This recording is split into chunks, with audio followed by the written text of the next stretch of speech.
நேயர்கள் அனைவருக்கும் வணக்கம். வெண்முரசு காண்டீபம் அத்தியாயம் 28. மீண்டும் தன்னை உணர்ந்த சித்ராங்கதன் திகைத்து எழுந்த விசையில் நீர்ப்புதர் தீவு சற்று அசைந்து நகர்ந்தது. பால்கனை விழி தூக்கி அவனை நோக்கி என்ன என்றாள். அவன் தொலைவில் ஒளி அலையடித்த ஏரிப்பரப்பை நோக்கியபடி இறுகி நின்றான். சொல்லுங்கள் என்றாள் பால்குனை. இல்லை என்ற பின் அவன் பெருமூச்சு விட்டு நான் மீள்கிறேன் என்றான். எங்கு என்றாள் பால்குனை. அரண்மனைக்கு என்று அவன் அவளை நோக்காமலேயே சொன்னான். என்ன அவள் மீண்டும் கேட்டாள். நான் இப்பொழுது அறிந்தது என்ற பின் நான் மீள்கிறேன் என்றான். விரல் நகத்தை கடித்து விழி தாழ்த்தி நான் இனி வரப்போவதில்லை என்றான். என்ன அறிந்தீர்கள் இளவரசே என்றாள் பால்குனை. நான் என்ற பின் சித்ராங்கதன் அந்த சொல் பொருத்தமற்று இருக்கிறது என உணர்ந்து பிரிதொன்று எனத் தொடங்கி இல்லை நான் போகிறேன் என்றபடி குடிலை நோக்கி சென்றான். பால்குனை கையூன்றி எழுந்து பறந்த தன் ஆடையை இழுத்துச் செருகியபடி இங்கு காற்று சற்று விரைந்து வீசுகிறது என்றாள். இயல்பாக வந்த அந்த சொற்றொடரால் உளவிசை சற்றே தழைந்த சித்ராங்கதன் சிறு நீள் மூச்சுடன் ஆம் என்றான். மொத்த நகரையே கிழக்கு நோக்கி தள்ளி கொண்டு செல்கிறது. விந்தைதான் என்றாள் பால்குனை. இடமாறு நகர் என்று பெரிதொன்று பாரத வருஷத்தில் இல்லை. காவலன் உருமாறவும் செய்கிறது. வளர்பிறை காலத்தில் இது பெண், தேய்பிறையில் ஆண் என்றான். பால்குனை திரும்பி நோக்க பெண்ணாக இருக்கையில் இது கிழக்கே குவிந்திருக்கும், ஆணாக இருக்கையில் நீர்வெளி எங்கும் பரவியிருக்கும் என்றான். கிழக்கிலிருந்து வடமேற்கு நோக்கி காற்று வீசத் தொடங்கும் போது இத்தீவுகள் அனைத்தும் திரும்பி செல்லத் தொடங்கும் என்றான் சித்ராங்கதன். ஒவ்வொரு 5 நாளுக்கும் ஒரு முறை இந்நகரின் அமைப்பு முற்றிலும் மாறிவிடுகிறது. நடுவே அரசரின் அரண்மனை மட்டுமே நிலைத்திருக்கிறது. ஆகவே இந்நகரை பெரும் சக்கரம் என்பவர்கள் உண்டு. அரசர் அதன் அச்சு என்றான். அவன் குரல் தழுதழுத்திருந்தது. அழுது முடிந்து பேசுபவன் போல மூச்சை இழுத்து தன் உடலை நேராக நிறுத்தி கொண்டான். தோளில் எடை ஏற்றி கொண்டவன் போல அவன் இடை வளைந்தது. பால்குனை நடுவே செம்மன் குன்று மேல் தெரிந்த அரச மாளிகையை நோக்கி ஆம் உண்மை என்றாள். அவள் நோக்கு தன்னை தொட்டதும் சித்ராங்கதன் மீண்டும் விதிர்த்தான். திரும்பி காவலனை நோக்கி மென்மையான குரலில் என் குரடுகள் என்றான். தன் கால்கள் நிலையற்ற கொடிப்பரப்பில் ஊன்றியிருப்பதனால்தான் உடல் சமன் கொலைகிறது என்று நினைத்து கொண்டான். காவலன் அளித்த குரடுகளுக்குள் கால்களை செலுத்தி நிமிர்ந்து நின்றபோது அவன் விழிகள் மாறின. காவலனிடம் நான் கிளம்புகிறேன், படகை எடுக்கும்படி அவனிடம் சொல் என்றான். இளவரசே, நீங்கள் அறிந்த நிலை வேத நெறிவு கொள்கையால் பலமுறை விளக்கப்பட்டுள்ளது. இரண்டின்மை என்று அதை சொல்கிறார்கள். ஞேயும் ஞாதாவும் ஒன்றாகி ஞானம் மட்டும் எஞ்சும் நிலை. அந்த ஞானமும் முதல் முடிவிலா ஞான வெளியாகிய ஒன்றின் சிறு துளியே. நீராவியும் குளிர்காற்றும் இணைந்து நீர்த்துளியாகி அந்நீர்த்துளி கடலில் சென்றடைவது போல் என்று அதை விளக்குகிறார்கள் என்றாள் பால்குனை. தன் கைகளில் தோள் வளைகளையும் கங்கணங்களையும் அணிந்தபடி வெறும் சொற்கள் என்றான் சித்ராங்கதன். இத்தனை சொற்களை கொண்டு அதை விளக்கி என்ன பயன்? சொற்கள் அதன் மீதான ஐயங்களையே கலைகின்றன. அறிதல் அங்கு அக்கணத்தில் நிகழ்கிறது என்றாள் பால்குனை. நான் இன்று எதையும் அறியவில்லை என்ற பின் அகம் நிலை குலைந்துள்ளது. அவை கூடத்தில் நாளை சந்திப்போம் என்றபடி படகை நோக்கி நடந்தான் பால்குனை. எனில் அவ்வண்ணமே ஆகுக என்ற பின் நான் இவ்வேரியில் சற்று நீந்தி வரலாம் என்று எண்ணுகிறேன் என்றாள். எங்கா என்றான் சித்ராங்கதன். ஆம் ஆழத்தில் என்றாள் பால்குனை. ஆழத்தில் நாம் அறியாதவை முடிவிலாதுள்ளன. அவள் தன் மேலாடையை சுற்றி இடையில் சருகிய பின் துள்ளி நீரில் அம்பென குதித்து மூழ்கி மறைந்தாள். அவள் சென்ற சுழியின் அலைவட்டங்களை நோக்கி சில கணங்கள் நின்ற பின் அவன் திரும்பி படகை நோக்கி மீண்டும் ஓர் அடி எடுத்து வைத்தான். அவள் சென்ற பாதை குமிழிகளாக தெரிந்தது. நிறமின்மையை வடிவமாக கொண்ட மீன் கூட்டங்கள் அங்கே மொய்த்து சுழன்றன. நீர் இந்திரனை போல் உடலெங்கும் விழிகள் கொண்டது. அவன் படகில் ஏறிக்கொண்டான். நீருக்கு மேல் எழுந்த பால்குனை அவனை நோக்கி வா என்றாள். அவன் திகைத்து காவலனை நோக்க வா என்றாள் மீண்டும். அவள் மூழ்கிய இடத்தில் கூந்தல் அலையாகி சுழன்று மறைந்தது. சித்ராங்கதன் எழுந்து தன் குரடுகளை விரைந்து கழற்றி வீசிவிட்டு நீரில் பாய்ந்தான். அவன் உடல் அணிந்த கவசமும் தோள்வளைகளும் அவனை இறுகிய இரும்பு பாவை என செங்குத்தாக மூழ்கச் செய்தன. நீருக்குள் மூழ்கி தன் அருகே வந்த சித்ராங்கதனை ஏறிட்டு நோக்கி பால்குனை சிரித்தாள். பற்கள் மென்னிய வாயிலிருந்து அவள் மூச்சு பொற்குமிழ்களாக மாறி வீங்கி பருத்து மேலே சென்று மறைந்தது. அவள் கை நீண்டு வந்து அவன் கைகளை பற்றி கொண்டதும் அவன் மூழ்கிய விரைவு குறைந்தது. அவன் கவசத்தை அவள் கழற்றினாள். அது திரும்பி திரும்பி மூழ்கி நீரின் இருளுக்குள் சென்றது. இருவரும் நீர்க்கொடிகள் நெளிந்த ஆழத்தில் உடலால் துழாவிச் சென்றனர். இருவர் உடல்களும் ஒன்றையொன்று மெல்ல தொட்டு வழுக்கி விலகின. மெல்ல தொடுகையிலேயே தோல் நுண்ணிதி நரிகிறது. நீர்ப்பரப்பை பிளந்து மேலே வந்து மூச்செழுத்து சிரித்த பால்குனை, ஆழம் பிரிதோர் உலகம் என்றாள். ஆம் என்றான் சித்ராங்கதன். அங்கு மேலிருந்து மூழ்கியவை அனைத்தும் சென்று நிறைந்துள்ளன. அவள் அவன் விழிகளை நோக்கிய பின், அங்கு செல்வோம் என்றாள். அங்கு சென்றவர்கள் மீள்வதில்லை என்கிறார்கள் என்றான் சித்ராங்கதன். மீளாவிட்டால் என்ன என்ற பின் பால்குனை மீண்டும் மூழ்கினாள். அவள் நெளியும் கால்களுக்கு அருகே சித்ராங்கதன் மூழ்கி வந்தான். கால்களை இழுத்து வளைந்து அவன் முகத்தை நோக்கி நீர் குமிழிகளென சிரித்தபடி அவள் இறங்கிச் சென்றாள். காலால் நீரை உந்தி கை நீட்டி அவளை அவன் தொடர்ந்தான். அந்த ஏரியில் அவன் விழுந்து நீந்த கற்ற பின் இறங்கியதே இல்லை. ஆனால் அந்த முதல் மூழ்கலை ஒவ்வொரு நீர்க்குமிழியையும் அலை நெளிவையும் என நினைவிலிருந்து மீட்டெடுக்க முடிந்தது. ஒவ்வொரு எண்ணமென மீண்டும் அடைய முடிந்தது. அன்று ஆழம் அவனை அச்சுறுத்தியது. ஆழம் அப்பால் என இருக்கவில்லை. அவனை சூழ்ந்து கைகளையும் கால்களையும் பற்றியிருந்தது. கீழே மேலும் மேலும் செறிந்து சென்றது. நீர் என்பதே ஆழம் மட்டும்தான். அப்போது ஆழம் ஈர்ப்பு கொண்டிருப்பதை உணர்ந்தான். பாதி மூடிய கருவூல பெட்டி. அவன் தலைக்கு மேல் பால்குனை சிரித்தபடி கருங்குழல் சுருள்கள் அலையில் நெளிய அவனை நோக்கினாள். அவன் எம்பி ஆடையை பற்ற வந்தான். அவள கைகளை தன் கால்களால் உதைத்து விலகிச் சென்றாள். அவன் தோள் வளைகளும் கங்கணங்களும் எடை மிகத் தொடங்கின. அவன் உடல் மேலும் மேலும் என ஆழத்தை நாடி சென்றது. அவனுக்கு மேல் சுருண்டும் குவிந்தும் சுழன்றும் அவள் கடந்து செல்வதை சித்ராங்கதன் கண்டான். இரு கைகளால் நீரை உந்தி கால்களால் மிதித்து மேலிருந்த அனைத்தையும் பின்தள்ளி அவளை தொடர்ந்தான். அவள் உடலில் இருந்து எழுந்த மேலாடை நீண்டு அலையடித்தது. அதை பற்றி அவன் இழுக்கையில் சிரித்தபடி சுழன்று அதை கைவிட்டு வளைந்து இருண்ட ஆழத்திற்கு ஒளிரும் உள்ளங்கால்களுடன் அவள் இறங்கி மறைந்தாள். அவ்வாடையை தன்னை சுற்றி நெளிந்த ஒளி என கண்டான். முகத்தில் அதன் மென்பரப்பு உரசி சென்றது. நீர் பலகைகளை கைகளால் பற்றி திறந்து நீர் தூண்களை உதைத்து நீர்த்திரைகளை கிழித்து சித்ராங்கதன் ஆழத்தை நோக்கி சென்றான். தன்னை சூழ்ந்து இருந்த நீரொளி மங்கி இருண்டு விட்டதை கண்டான். அவள் எங்கிருக்கிறாள் என்று தெரியவில்லை. தொலைவில் வண்ணம் ஒன்று கரைந்து வழிந்திருப்பது தெரிந்தது. அது நீண்டு குவிந்து நீள்கையில் அவளாகி மாறி மறைந்தது. அவனை 1000 நுண்கைகளால் அள்ளி சுழற்றி இழுத்து கொண்டிருந்த ஆழம் மெல்ல அவ்விசையை இழந்து நெளியும் சுவர் பரப்பென ஆயிற்று. அதில் இறங்க மூச்சால் இறுக்கி உடலை மேலும் உந்த வேண்டியிருந்தது. தசையில் முள் என தன்னை தைத்து அதனுள் சென்றான். சற்று தொலைவில் சென்று கொண்டிருந்த பால்குனையின் கை வெள்ளைகளும் கால் வெள்ளைகளும் மட்டும் அல்லி நிறத்தில் தெரிந்தன. அவள் வளைந்து திரும்பிய போது கன்னங்களும் கழுத்தும் மின்னி மறைந்தன. அவன் முழு மூச்சையும் அசைவென்றாக்கி உந்திச் சென்று நெளிந்து அவள் இடைக்கச்சை நுனியை பற்றினான். அதை கழற்றி உதறியபடி அவள் சுழன்று மேலும் ஆழத்திற்கு சென்றாள். தன் உடலின் ஆடைகளாலேயே நீந்துவதும் அமிழ்வதும் அத்தனை கடினமாக இருக்கிறது என்று அவன் உணர்ந்தான். நெஞ்சுக்கு முன்னிருந்து 3 சரடுகளின் முடிச்சுக்களை இழுத்து அவிழ்த்து தன் மெய்ப்பையை கழற்றி மேலெழுந்து பரந்தகல விட்டான்.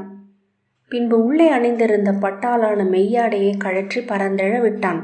அவனது சுரிகுழல் நீர் அலைகளில் அலை பாய்ந்தது. சுழன்று திரும்பிய போது தனக்கு முன் நீந்தி செல்லும் பிரிதொருத்தியை கண்டு திகைத்தான்.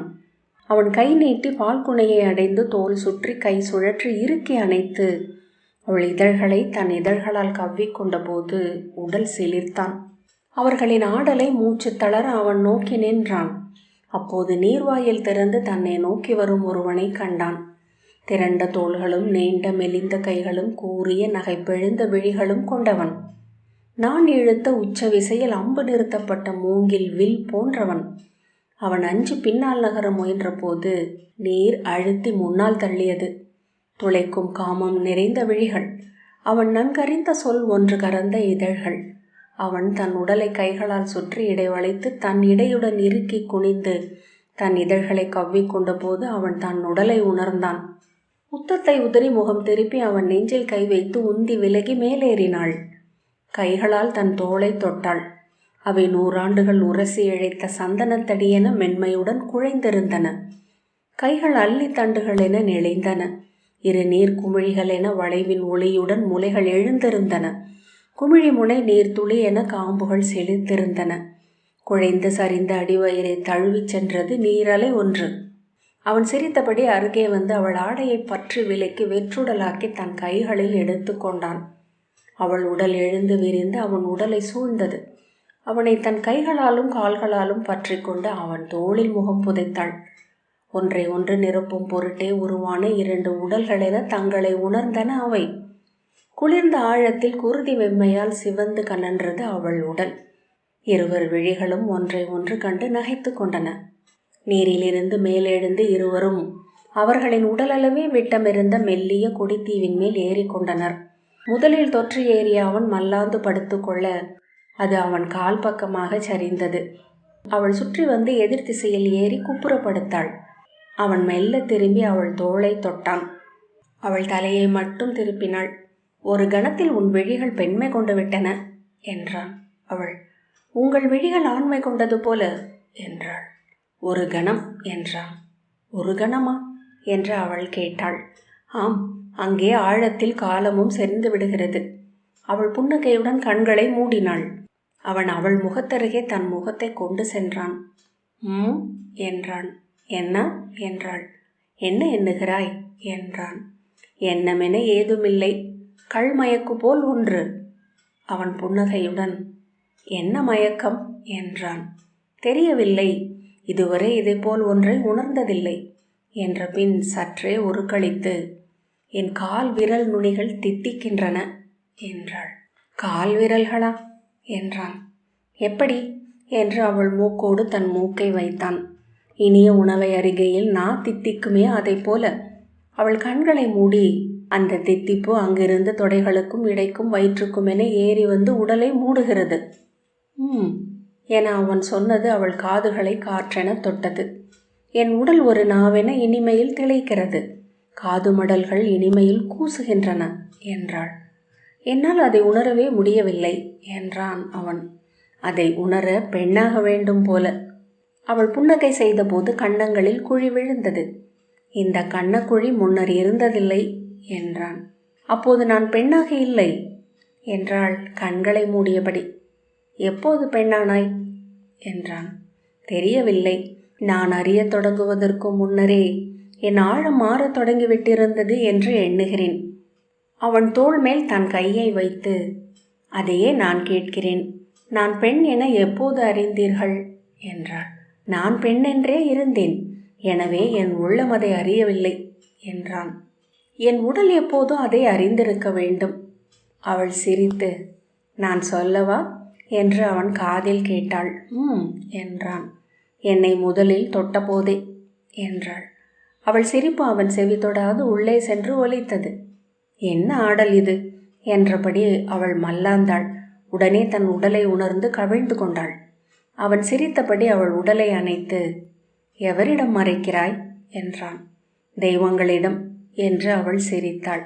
விண்ணகம் முழுக்க நின்றிருக்கின்றன பெண்ணை நோக்கும் தெய்வங்கள். அவன் நனைந்து ஒட்டிய அவன் குழல் கற்றைகளை நகத்தால் கோதி எடுத்து ஒளியுடன் சிவந்திருந்த செவிக்கு பின்னால் செருகினான். விழிகள் முன் திகழ்கையிலேயே பெண் உடல் திரள்கிறது. விழிகள் உன்னை அறியாததனால் நீ முளைத்தெழாமல் இருந்தாய் என்றான். தெரியவில்லை என்றாள். ஒரு விழிக்காக இப்போது உருக்கொண்டுள்ளாய் என்றான். பெருமூச்சுடன் முன்பு ஒரு முறை இந்த ஏரியில் மூழ்கிச் சென்றேன் என்றாள். அன்று ஆழம் அச்சுறுத்தியது. இன்று அது இனிமை தேங்கி இறுகிய பரப்பாக உள்ளது. அவ்வப்போது இறங்கிச் சென்று ஒரு மிடறு அள்ளி மீள வேண்டிய தேன். அவன் அதற்கும் அப்பால் கடும் கசப்பின் ஆழங்கள் இருக்கக்கூடும். எதுவும் ஒற்றை எடுக்கு கொண்டதல்ல என்றான். அவள், அன்று நான் எதையோ எண்ணினேன் என்றாள். எப்போது என்றான். அன்று மூழ்கி செல்லும் போது. ஆனால் அதை மறந்து விட்டேன் தெரியுமா? இத்தனை நாளில் எவ்வளவோ முறை இருளில் படுத்து நான் எண்ணியதுண்டு. அதை என் நினைவு அங்கே செல்வதற்கு முன்னரே நின்றுவிடும். அதையெல்லாம் ஏன் சொல்லிக் கொண்டிருக்கிறோம் என்ற எண்ணம் உடனே எழுந்தது. ஆனால் அவனுடன் இருக்கையில் மிக எளியவற்றையே உரையாட வேண்டுமென அவள் அகம் விழைந்தது. அச்சிறிய செய்திகள் அவளை சிறுமி என்றாக்கின. அவன் அருகே தண்டோ கிளையோ எழாது, என்றும் தளிரென்றே இருக்க வேண்டும் என்று தோன்றியது. என்ன நினைத்தாய் என்றான் அவன். மறுபிறப்பையா? அவள் இல்லை என்றாள். தெய்வங்களையா என்றான். இல்லை, அதையெல்லாம் இல்லை. பின்னர் எதை என்றான். தெரியவில்லை என்றாள். எனக்கு ஒன்றுமே தெளிவாக இல்லை. பின்பு சிரித்து, நான் ஏன் இத்தனை மழலை பேசுகிறேன் என்றாள். அவன் அவள் காதில், இன்னும் குழவி போல பேசுவாய் என்றான். முகம் சிவந்து விழி திருப்பி, நான் எப்போதும் எவரிடமும் மழலை பேசியதில்லை. என் தந்தை அதற்கு ஒப்பியதில்லை. ஆண்மகனென்றே என்னை அனைவரும் நடத்தினர் என்றாள். பெரும்பாலான பெண்கள் முதல் மழலை பேசுவது காதலர்களிடம்தான் என்றான். அவள் சிரித்து, ஏன் என்றாள். தெரியவில்லை. அவர்கள் பேசத் தொடங்கும் போதே அன்னையராக எண்ணிக்கொள்கிறார்கள். நான் முதியவளான பின்னரும் மழலை பேசுவேனோ? பேசுவாய், உன் மைந்தனிடம் என்றான். அவள் மூச்சு திணற, என் மைந்தனிடமா என்றாள். ஆம், ஏன்? அவள் சற்று நேரம் அசைவிழந்திருந்தாள். கைத்தொட சுருங்கி மறுதொடுகைக்காக காத்திருக்கும் அட்டை போல. பின்பு பாய்ந்தெழுந்து நீரில் குதித்து நீந்தி சென்றாள். அவளுக்கு பின்னால் குதித்து அவன் அவளை துரத்தி சென்றான். நெடுந்தொலைவில் அவள் தலை எழுந்து கூந்தல் உதறி நகைக்க அவன் நீரை விலைக்கு எட்டி பார்த்து கை வீசி நீந்தினான். கைகளை உள்ளே செலுத்தி மீன் போல அவள் நீந்தினாள். இருவரும் சென்று ஒரு தீவின் இலைத்தழைப்பை பற்றி கொண்டனர். பெண்ணாகி கொண்டிருக்கிறது இது என்றான். அவள் சிரித்து கொண்டு அதில் கையூன்றி எழுந்து அமர்ந்தாள். அது நீருக்குள் அமிழ்ந்து ஒரு பை என அவளை சுமந்தது. ஏன் சிரிப்பு என்றான் அணுகியபடி. அவள் கால்களை ஆட்டியபடி, என்னால் ஏன் கைவீசி நீந்த முடியவில்லை என எண்ணிக்கொண்டேன். அவன் அருகணிந்து அவள் கால்களை பற்றி, ஏன் என்றான். அவள் வெண்பற்கள் காட்டி சிரித்தபடி புரண்டு படுத்து முழங்காலை ஊன்றி மேலேறினாள். ஐயோ என்றாள். என்ன என்றான். இங்கே ஒரு கூடு, நாரையின் கூடு. அவன் கலைக்காதே என்றான். அவள் குனிந்து அக்கூட்டிலிருந்த சிறிய குஞ்சுகளை நோக்கினாள். பூக்களேதான் என்றாள். வெண்ணிற பூஞ்சிறகுகளும் சிறு மணி மூக்குகளுமாக அவை அவளை அன்னை என எண்ணி சிவந்த வாய் திறந்து எம்பி எம்பி குதித்தன. வெண்கல குச்சிகள் உரசி கொள்ளும் ஒலியில் கூவின. உன்னை அன்னை என எண்ணுகின்றன என்றான். என்னையா? இங்கே பிற உயிர்களே வருவதில்லை அல்லவா? அவள் அவற்றின் அலகு நுனியில் சுட்டு விரலால் தொட அத்தனை குஞ்சுகளும் அவள் விரலை முத்தமிட்டு விரியாத சிறகை அடித்து தாவின. ஐயோ என அவள் கைவிரலை எடுத்து கொண்டாள். கூசுகிறது என்றாள். அது விரல் அல்ல, உன் முலைக்காம்பு என்றான். என்று முகம் சிவந்தாள். பசிக்கின்றதா இவற்றுக்கு என்று அவனை நோக்காமல் கேட்டாள். ஆம், அவை எப்போதும் பசியுடன் இருப்பவை. அவன் மூழ்கி விலகி கைவீசி ஒரு மீனை பிடித்தான். அதை நசுக்கி உடைத்து தசையை பீத்து அவள் விரல் நுனியில் வைத்து ஊட்டு என்றான். அதற்கு ஏன் அந்த மீனை கொல்ல வேண்டும்? இரக்கமே இல்லை என்றாள். கொடு என்றான். அவள் சுட்டு விரலில் அந்த ஊன் துளிகளை தொட்டு அவற்றின் அலகுக்குள் வைத்தாள். அவை எம்பி ஒன்றன் மேல் ஒன்று விழுந்து சிறு கால்களால் மிதித்து துவைத்து ஏறி உண்டன. கீழே கிடந்த ஒன்றை அவள் தூக்கி அதன் வாய்க்குள் உணவை வைத்தாள். எம்பி குதித்த ஒன்றை நோக்கி, நீ துடுக்குக்காரன், இவன்தான் எளியவன், இவனுக்குத்தான் முதலில் என்றாள். அது அவளை நோக்கி சீற்றத்துடன் கூவியபடி கொத்துவதற்காக எம்பியது. சீறுகிறது என்றாள். அவன் பறவைகளில் பார்த்தன் என்றான். ஆகவே அவனுக்கு அன்னையின் கனிவே கிடைப்பதில்லை. அவள் திரும்பி அவன் தலையை தொட்டு மெல்ல வருடி, அப்படியா என்றாள். அவன் ஆம் என்றான். கனிவு அன்னையிடம் மட்டும் தானா என்றாள். அவன் அவள் விழிகளை நோக்கினான். பின்னர் நினைத்திருக்காத கணம் அவளை அள்ளி நீருள் போட்டான்.